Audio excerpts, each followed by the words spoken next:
Once a month, when the moon reaches its highest point in the sky and the wild creatures call out to the night, he emerges from a private sanctuary in an undisclosed location outside of Little Rock, Arkansas. Arrayed in his priestly vestments, carrying forth the good news that comic books and graphic novels aren't just for kids, that they aren't just mass and spandex superheroes, that storytelling in a graphic format can be so much more. He is the graphic novel apostle.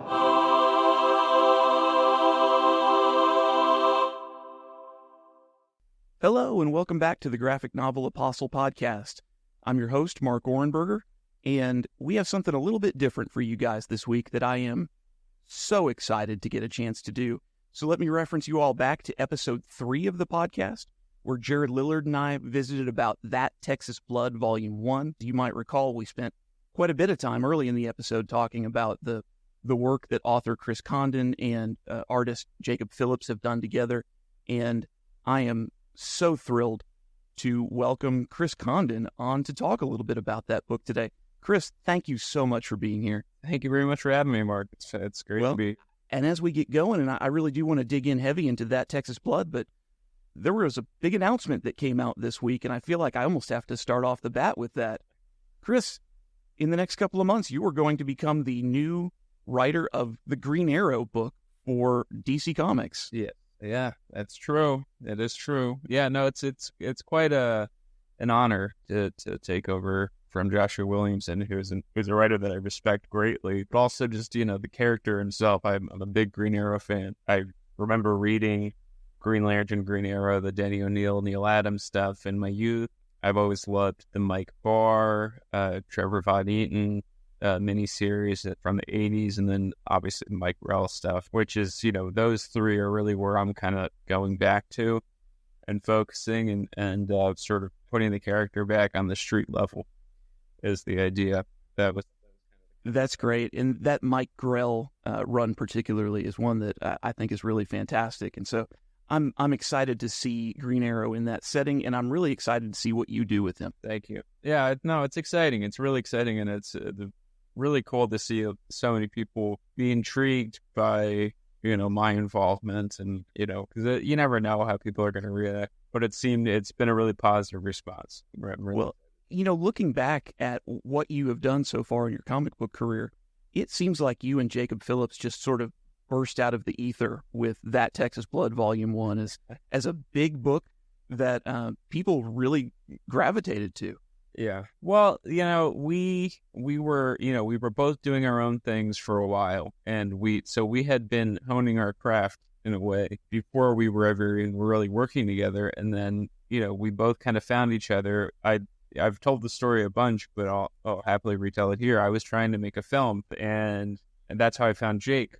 I'm a comic reader. I've always been a comic reader, and I was reading Kill or Be Killed at the time, which is a book that his father, Sean Phillips, was doing with Ed Brubaker. And Jacob Phillips was doing the illustrations in the back. He would illustrate for something from a film that there would be an accompanying essay about in the back. And I think Kim Morgan was doing the essays at that time. But I saw his work, and it was, wasn't exactly comic booky. Because it was an illustration, and I thought he would be great for concept artwork for a film.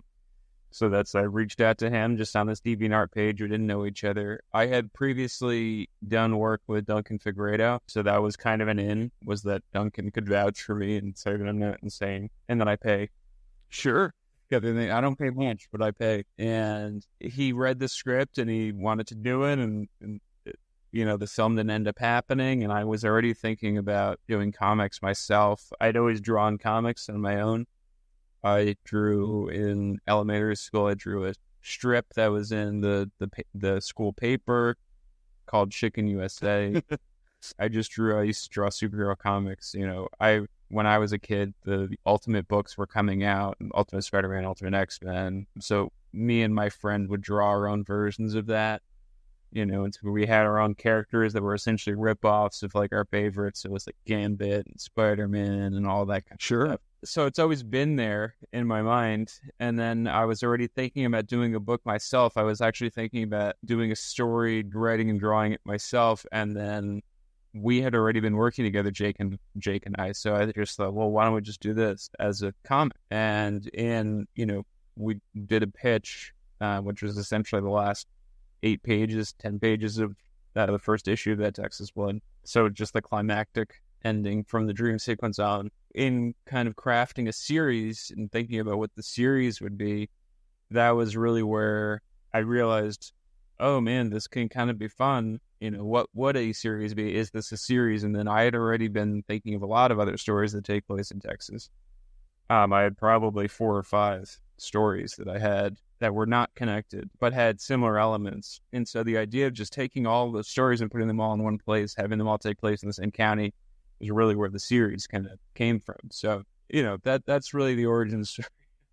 Well, I love that, because with the volumes that are released so far, you guys really do a whole lot of time hopping and genre hopping as well, which is really cool. So the film that you and Jake were working on, is that the same story that ended up becoming That Texas Blood? It's kind of a long story.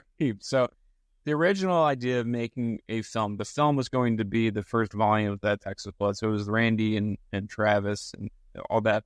Sure. That was going to be the film, and that was a story called Texas Blood at the time. Not That Texas Blood, just Texas Blood. And the idea of doing, so Whiplash was a film that had just come out, and it was very successful, and it was an up-and-coming director, Damien Chazelle, and I was looking at how he got funding for his film, and how he did it was that he made a short film out of a scene in the film to get funding together. And so I liked that idea, but I wanted to do something a little different. And what I thought of doing was, what if we take a character from that film and we make a short film with that character? And that's where essentially what would become the first issue of That Texas Blood came from, is that it was a short film about the sheriff character. And we follow him on a day in his life and just sort of introduce the world and the character and just like what this environment is like and what this place is like. And then I liked the character so much that I wrote a completely different feature film, which I then wanted to do, which was all about Joe Bob. And that was a different thing, and that was called Passive Prologue, which was initially the name of the series before we changed it to That. Passive Prologue's a good title, but I love That Texas Blood as a title. It just grabs you. It's a better title. Yeah, it's a better title. I think we're going to use the Passive Prologue title on one of the upcoming arcs. Oh, terrific! Where we'll get to do that story, because it's really the last story. Based on what I know about That Texas Blood so far, if past is prologue, that probably portends evil in the air. Yeah, exactly. And I mean, I think that's something that we're always kind of dealing with, is the past, the people ruminating on the past and regrets and remorse and things like that. Choices in the past coming back to haunt people. That's just sort of part and parcel of what we're doing in the Texas Blood. So it makes sense to have it, go throughout. So I did not hear in any previous interviews with you that I'd read or seen that Texas Blood started as that same film. I thought that, I guess I just didn't know. I had assumed that it had originated just as a comic script, and that really explains a lot about that first issue being so different. It's a little jolting almost, that you start with this one story about Joe Bob, and you say, oh, I think I have an understanding of this place, of this man, and the trouble that could come here. And then you jump into this totally different story where Joe Bob sort of fades into the background a little bit. That was what we wanted to do. I just did a podcast with, it's going to be coming, I don't know when, maybe next week or 2 weeks or something, but with Matthew Rosenberg. And he was saying, you guys came out of the gate confident and you had this unique way of storytelling and all that. And I sort of, like, maybe that's true, but when we came into doing this as a comic, we came into it as fans of the genre, fans of the medium, and we just wanted to tell a good story. We didn't really think about, that there was no thought about wanting to do, for example, Green Arrow.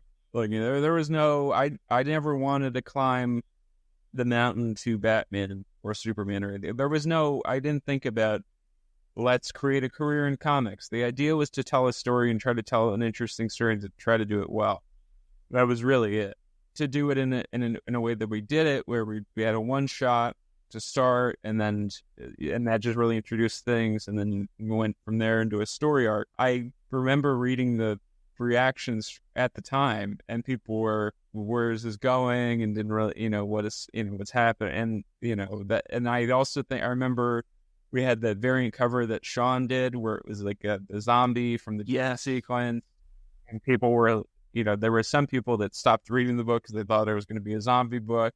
So it's been an interesting thing. But I've always kind of just been like, we're just doing what we do. There's no plan. We do what we think is interesting. Well, for a story that you guys just wanted to tell well, you obviously did.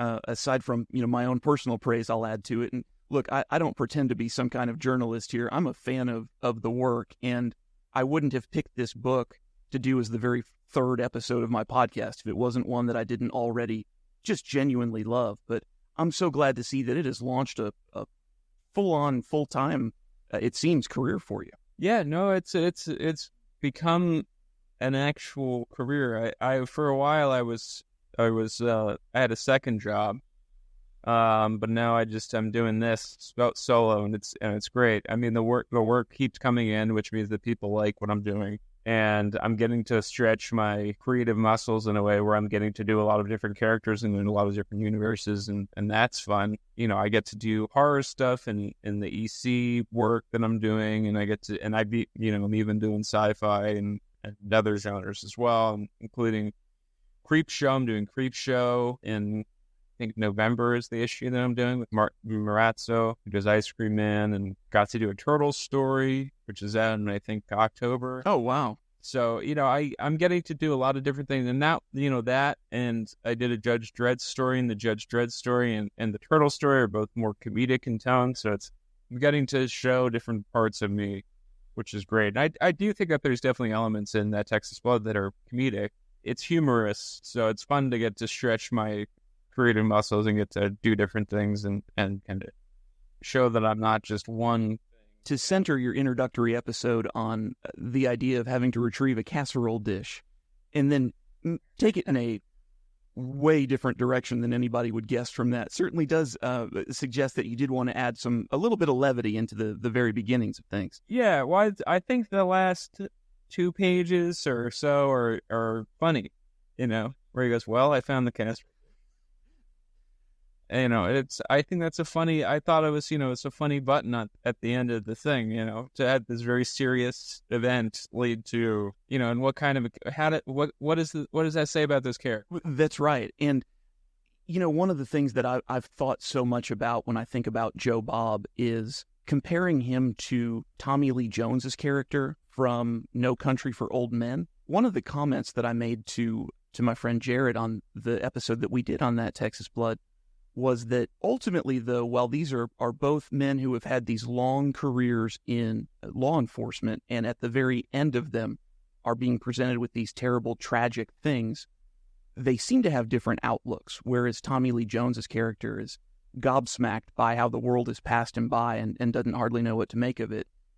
Joe Bob seems a little more resigned to, and maybe it's because of the long history he's had in Ambrose County, that I guess this is just what things are like around here. Yeah.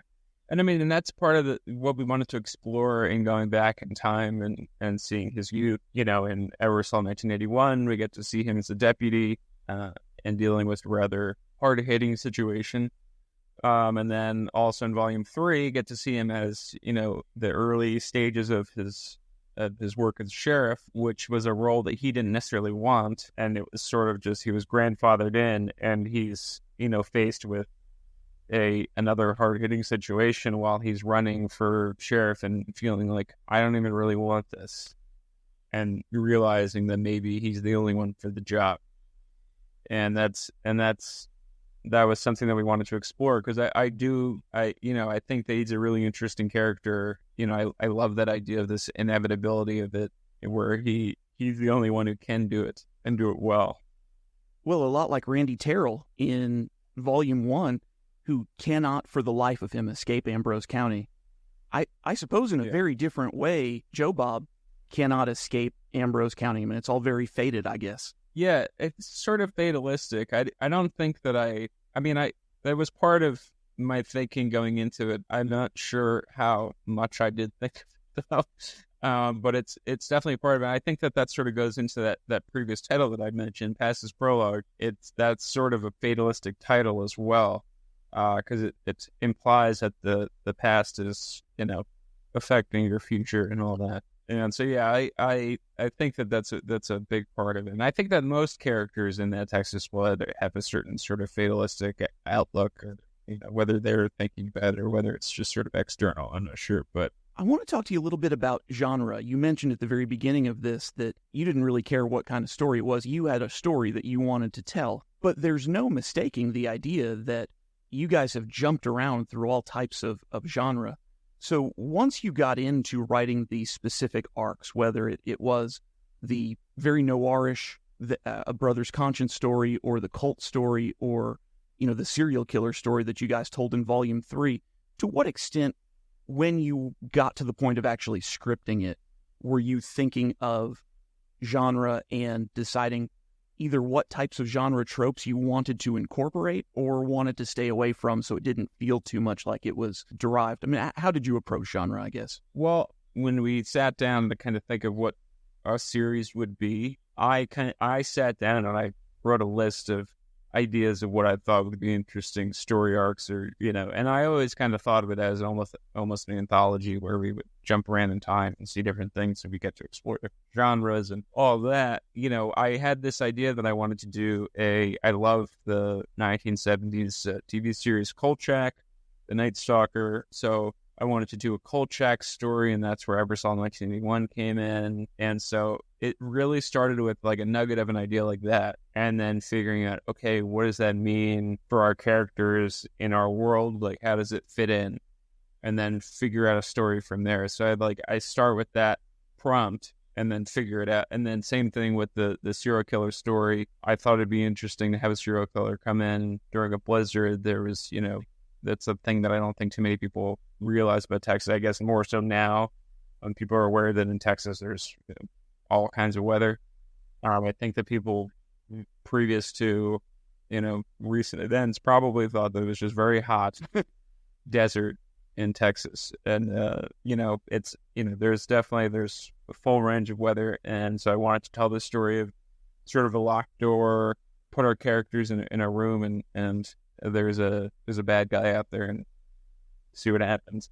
So that that was it. I mean, in terms of wanting to use genre, I just find it interesting. I think it's interesting to kind of put our characters into unique and different situations. I don't think you want to see them in the same situation over and over and over again. And I find it, as a creator, I find it fresh to do a different kind of story every time. I think it's interesting to do things in that way. You don't want to have the same thing over and over again. And I just, like the next volume we're doing in 2025, we're going to do a heist, and then, and then go from that.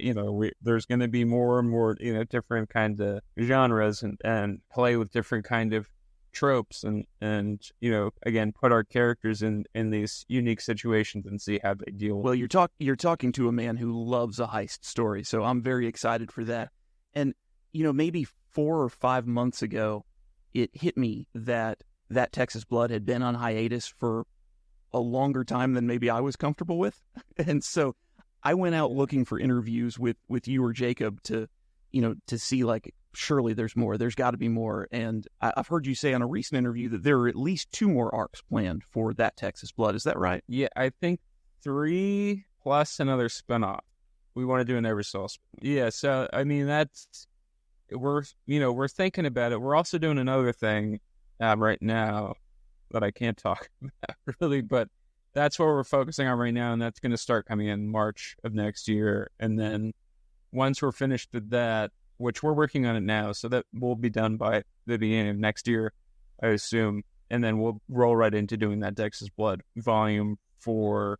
Although there has been a break, but you have to consider Enfield's also technically sort of our 4th arc, and also sort of works into that idea of genre and time hopping, although we don't have Joe Bob or anybody like that. Although I did think about that, the original idea, I was going to have sort of a wraparound story where it's going to be about Deputy Flores. It was going to be her and her kid in the library, and like he her kid finds this book about Ambrose County history, and is intrigued by this idea of Enfield, and that would have been our gateway into the world.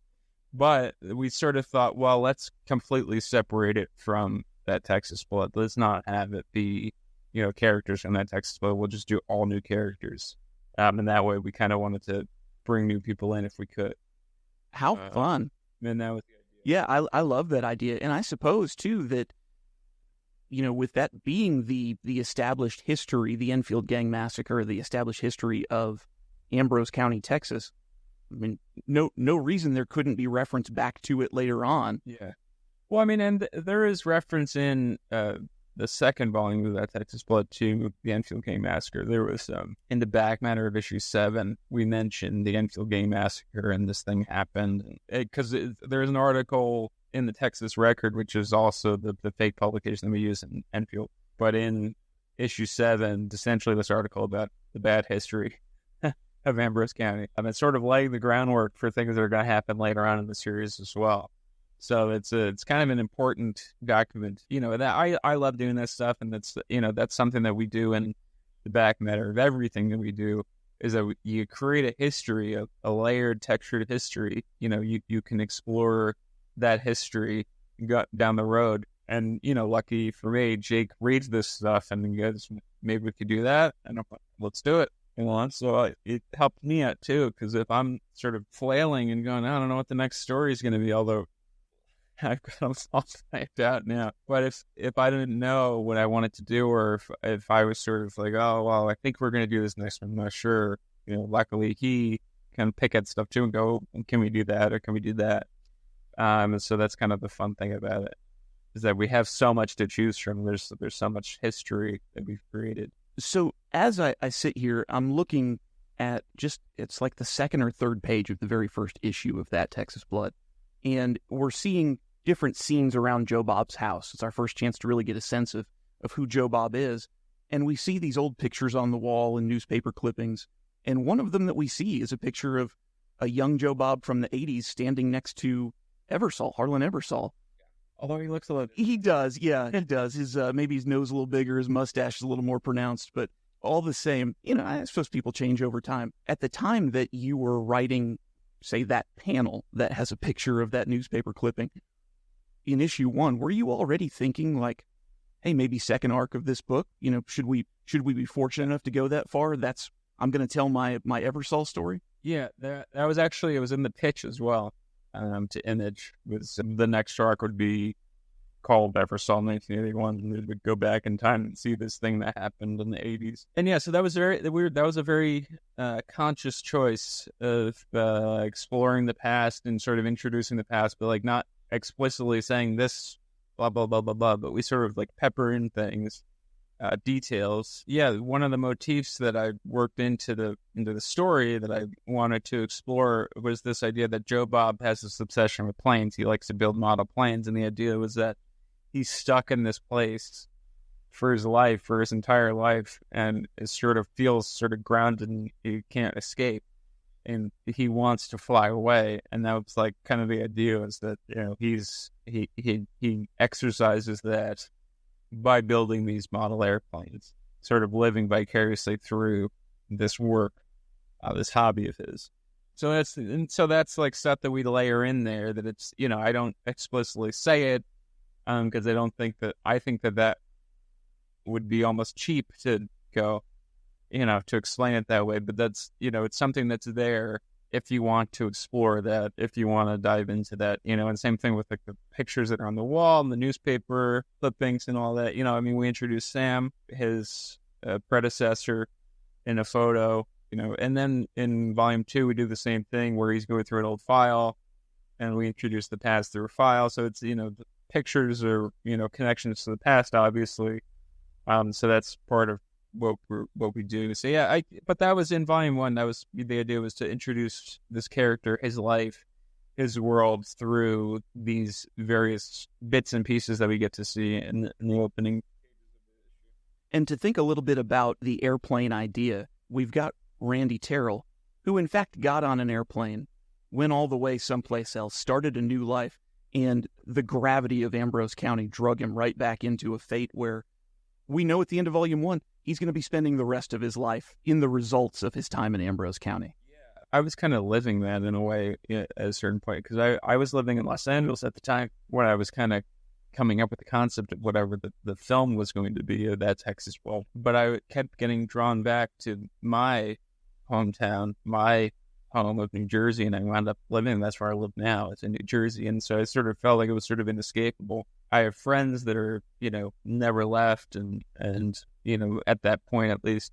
And then, I have a good friend from West Texas. That's how I kind of was introduced to West Texas, aside from just being a fan of films and stories that take place there, and meeting people like that, and sort of meeting people that never left and never could leave, people to get drawn there for, whether it's a family tragedy or, have to take care of somebody, have to take care of a house, whatever. But something I find really intriguing, this sort of inevitability of it is sort of almost Shakespearean. It is. I don't think that's too much to say. I was aware of that, and that's why the title is Rose Conscience, which is a reference to, it's sort of a veiled reference to Hamlet, in that the conscience of the king is a line from Hamlet. And so we don't have kings, but we do have brothers. It's a brother's conscience. Let me ask you about those two brothers. This is just something I picked up on. We've got two brothers named Randy and Travis. Can I ask you, was that intentional? I don't know what you're referring to, but no, I wouldn't say so. I don't know. Well, when I think of West Texas, I sometimes think of Randy Travis, the singer. So I thought maybe that was a subtle joke. No, but that is funny. I didn't think of that. No, I like the name Randall for somebody, and I like the name Travis. I knew people that were named that, and I just sort of gravitated towards them. But that is funny. I wish I had thought of that. In subsequent interviews, I will say. Please do. One more character that I want to ask you about from Volume 1 of That Texas Blood, and it's a character that we have not seen since, but I can't stop thinking about, mostly because of how he's attired, how he presents in the short bit that we see him, and the fantastic moniker he has, and that is the West Texas above-ground pool king. Yeah, we see him in Volume 3. Do I really? He's just, he's the guy who's running against. Oh my gosh, I'm so embarrassed. I'm sorry. He's just younger. He looks a little more like. I can't believe I didn't realize. And now it's been probably a year since he's going to come back in too. He's going to be a prevalent character going forward too. He's in the heist arc, and he'll be part. Well, very good. Please forgive my oversight there. Then no worries. No, I mean it. Again, we don't hit you over the head with it, and I think because it was a winter arc, we didn't really deal with any of the pool stuff. But I don't really remember if I mentioned it. But we do use his name. But yeah, again, I don't like to hit people over the head with things. I think that it's sort of cheap, and I like when you discover things on your own. I feel like it's sort of like an epiphany moment where you're, wow, that's really cool, and I love that kind of stuff. So even if you didn't realize it, it's not necessary. But once you realize it, it sort of builds out that character a little bit. Like, why is this character thing? He's the law and order. Why should he be the sheriff? And once you get into his sort of nasty side, it might make some more sense of why he wanted to take over as sheriff. I want to ask you just a bit about, with the past of this project originating as a film idea, and as you read the layout of That Texas Blood Volume 1, it feels like it was crafted under a director's eye. How much were you thinking about, or maybe even using ideas that you'd considered when you were looking at this as a film project, in laying out the panels and how emotion was going to change from one place to the next, as if it was a film? That was all a conscious choice. If I was going to do it as a film, I would have directed it. And so that was all kind of in my mind of how I wanted to approach it. And also, when you're writing a script, I mean, at least the way that I write a script, I like to think of it as I am directing the scene. I'm breaking the scene down, and I'm saying, I give camera angles and things like that. And then I like to think of it in that way. And then I think of the artist as doing the acting and doing the cinematographer. Those are the ways that I can say I want to do it this way, and then the artist goes, well, but it works better this way, and I go, okay, cool, let's do it that way. And that's essentially what happens on a set anyway. But in terms of the choices, and I think definitely in Volume 1 specifically, and I think that there's things throughout. I mean, I can point to one of my favorite sequences is actually in Volume 3, and that was a conscious choice of it's maybe the 5th issue of the arc. The character Lou is heading home, and she's on the street, and it's snowing already, and she's at a stoplight, and it's a red stoplight, and it's blinking, and she's going to be going home, but then she thinks to herself, she sees the red stoplight, and she thinks to herself, Red, who is this guy who's just lost his daughter? So she goes to visit Red instead. So instead of making a right turn, she makes a left turn. And what she doesn't know is that choice completely changes her life and probably saves her life. Ends Red's life. But it saves her life because he was there to essentially sacrifice himself for her. A sacrificial lamb, I guess.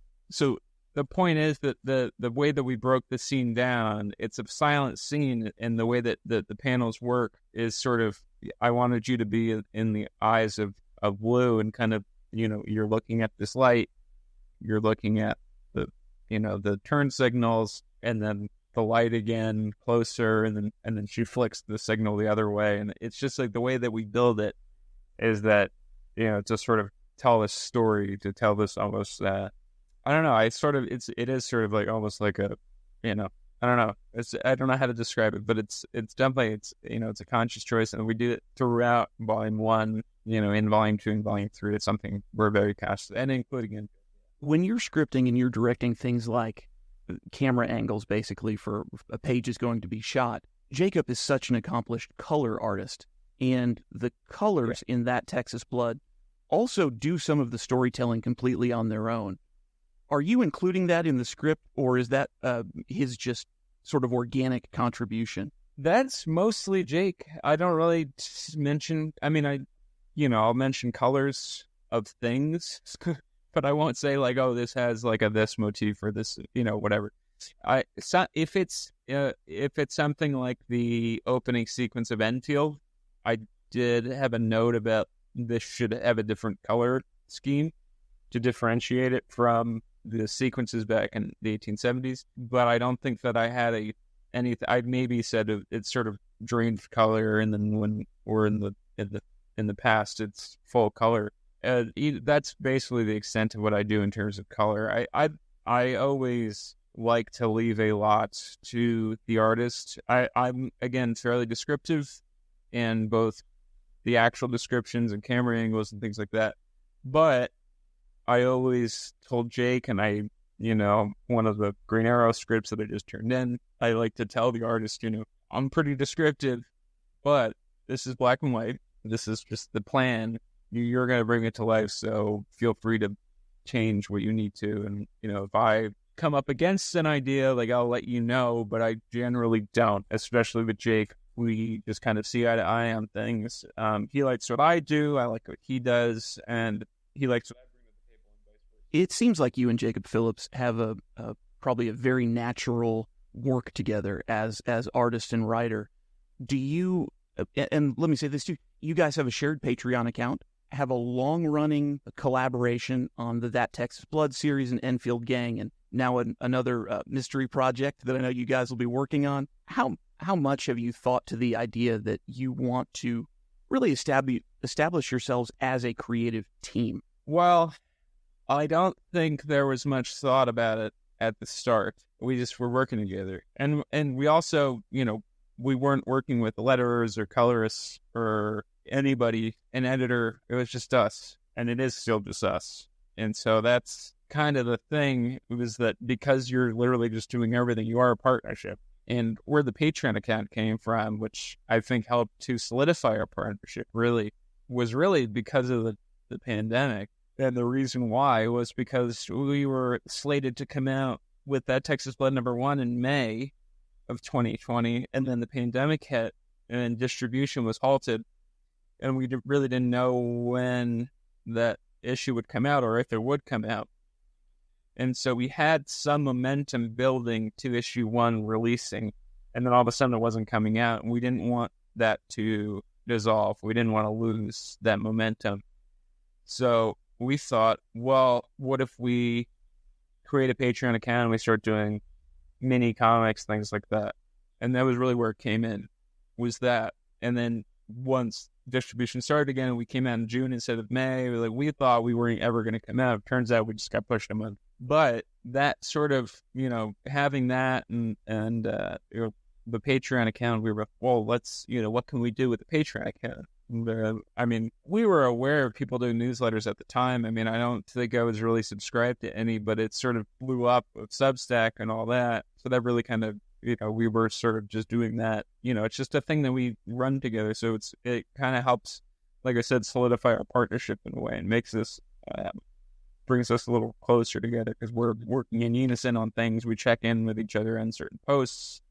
Can you check this out? Do you think this is a good idea? And vice versa. Even if we're working on projects separately, we'll check in with each other sometimes and be like, for example, with some stuff at Megalopolis, he would reach out to me and go like, this is what's in the script, but I can't really figure out how to do it. What do you think about doing this? And, so, and it's really, it started off as a real working relationship, and it's grown into being an actual, full-fledged friendship outside of being business partners. That's wonderful. And I want to tell you a little story about how you got me in a little bit of trouble with your Patreon, which I've been a member of since, I guess, probably about November or December of last year.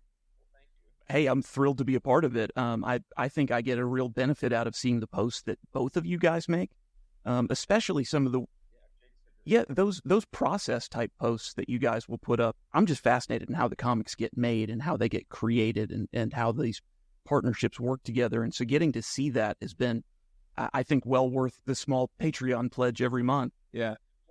If I could just say this real quick, one of the reasons, I just want to say that one of the things that I wanted to focus on in doing the Patreon, and something that we continue to do together, that I wanted to, and I do this on the podcast that I do on the Patreon every month, where I talk to other creators, is that I want to explore what it is to make a comic, why people make comics, and also how you break into the industry, how you do it, really get into the nitty gritty of it, because I think that a lot of the people are like us, who want to do it or have an interest in it. And so that was kind of the idea behind a lot of the posts that I do, at least.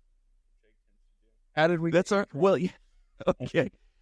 So let me start by saying this. I spend a lot of money on comic books, on graphic novels, and my wife is an obsessive knitter, and she spends a lot of money on yarn, which you wouldn't believe the types of specialized yarn you can get for knitting projects. And we sort of have this sometimes spoken, sometimes unspoken agreement that I won't ask her what she's spending on yarn, and she won't ask me what I'm spending on comic books. But I also didn't want to just throw it in her face that I started to sign up for your Patreon account and one other for Cullen Buns as well. And so that had been going along pretty well. And of course, one of the benefits you guys provide to your patrons is you send out a letter once a month from Ambrose County on official Ambrose County letterhead that comes to the house. And that's fun. It's just a little update. Here's what I've been up to. And I guess this was about maybe 2 months ago, coming up on the June 30th, which ends up being the end of the fiscal year for a lot of companies and things. I was getting mail in an official capacity, things like it's time to renew your Arkansas Bar Association membership, or letters from the Arkansas Supreme Court saying we need to make sure we have all of your continuing education on file at that time. And so Natalie, my wife, had brought in the mail one day, and she said, "So Mark, we got something here from the Arkansas Bar, and then we've got this other one from Ambrose County, Texas, that has a seal on it, but I don't know. It looks like it might be a scam to me." That's when the cat was out of the bag. I said, "No, that's not a scam, but it's also not official mail." So one of the things that we actually did in Volume 2 that I'd love to do again when I have a little bit more time, and I guess when we also have a new arc of that Texas Bud, but one of the things that I did in Volume 2 is that I actually wrote some in-universe letters. So we created the fictional Ambrose Rattlers, the baseball team, and so I wrote a letter as the head coach into resigning or something like that from the baseball team, from the baseball club. So things like that are fun to just sort of, play around with things and do things like that. But I mean, in general, it's mostly been sort of an update, sort of a newsletter adjacent to the actual newsletter. Just it's the idea of the personal touch that I think is kind of nice. I always kind of think about with those kinds of things, and and doing things like this, like doing a podcast with you. Like, I always kind of think of what would I like as a reader, because I am a comic reader. I still read comics. I go every Wednesday, and if I don't go every Wednesday, I'll stop by on a Thursday or Friday, whatever. But I'm a reader still, and I keep in mind what I always liked from creators when I was just a reader, and what I would have liked that they didn't do. And so that's something that I kind of keep in mind. And so the idea of doing these letters, it's kind of fun, And I know that if I was a reader, I would love getting a letter from the creator. They're fun to receive. I'm not. Yeah, so that's kind of the idea, so kind of keep. Well, that's great. So, and I've taken a lot of your time, and you've been very generous with your time this morning, but one or two other projects you're doing that I just wanted to ask you quickly about.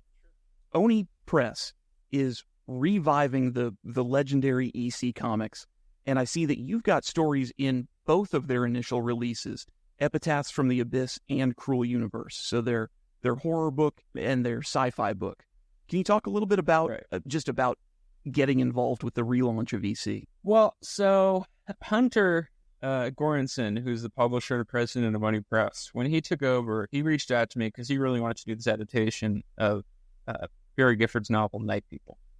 And that was a project that he had wanted to do for a very long time. He tried to make it into a film at a certain point. But he had been wanting to. He worked at Boom for a minute and Valiant, and was trying to get it going at all these publishers. And he was finally now the president and publisher of the comic book company, of Oni Press.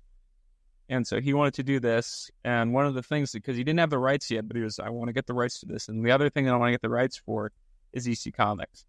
So he mentioned it there, and I was like, well, I'm a gigantic EC Comics fan. I love all of those stories. I grew up with the HBO series and then fell on with the comics subsequently. And, it's a great passion of mine, is EC Comics. And so that was something that I told him right then and there. I was like, well, if you ever get the rights. That's awesome. And he kept me up to date on things as he was negotiating with the family. So this is directly with the Gaines family, not with, some company somewhere, this family. On Halloween of last year, he got the rights. And so he told me, like, just as soon as it happened, we signed the deal. And then I said, okay, let me know what I'm doing. And just so we're doing it. And, and then at a certain point, I just said, well, maybe if I could be in the first issue, that'd be really cool. And so I had sent him a bunch of, ideas that I thought were EC type stories. And it's just been a great joy to do this. I've done 8 stories across the line. There's some stuff that hasn't even been announced yet that are coming in the pike. And it's been a dream come true in a lot of ways, because EC didn't exist for 70 years. We've just sort of been rereading the same stories. The last story was published in, I think, 1956, and so it's a real treat to be involved in something that's legitimately EC, legitimately approved. But all the stories go through. You're not just getting approved by the editor and the publisher and whatever. You're also getting approved. Oh, that's fantastic. So it's all going through this pipeline, and it's a real treat to be doing stuff like that. And then also with Creepshow, I mean, I'm a big fan of the original film, and I had the Bernie Wrightson adaptation of the film as well. So that was, when I was doing that story, which was actually an EC story that they didn't pick up. It's been real fun to kind of play around with this stuff and get to explore this stuff that I love. And I've been doing it on my own in a way, because issue 13 of that Texas Blood is essentially an EC story, inspired by real events, with a real West Texas Sheriff, and then also at Hell is a Squared Circle, one shot that I did for Aftershock. That was essentially the whole crux of it was that I was pitched it as this is an EC story. It's got wrestling trappings, but it's an EC story, and that was always kind of my pitch with that, was that it was always going to be an EC story, as a tale of comeuppance. And so to actually get to do that, it was fantastic, and that's out next week. The first issue of Epitaphs from the Abyss is out next week, which is really cool. And that's the other thing I love about it. Please do. About it is that it's, I think when they announced it, I noticed some people saying things like, oh, this is just a cash-in, and blah, blah, blah, blah, blah. Which, first of all, how is it, like, a 70-year-old brand?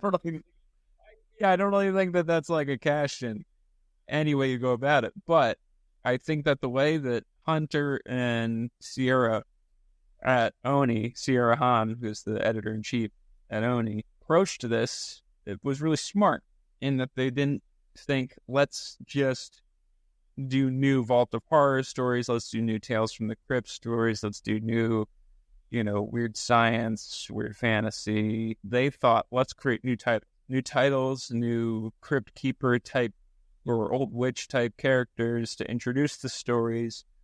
So that was where the Gravedigger came in. There's a really cool character designed by Dustin Weaver.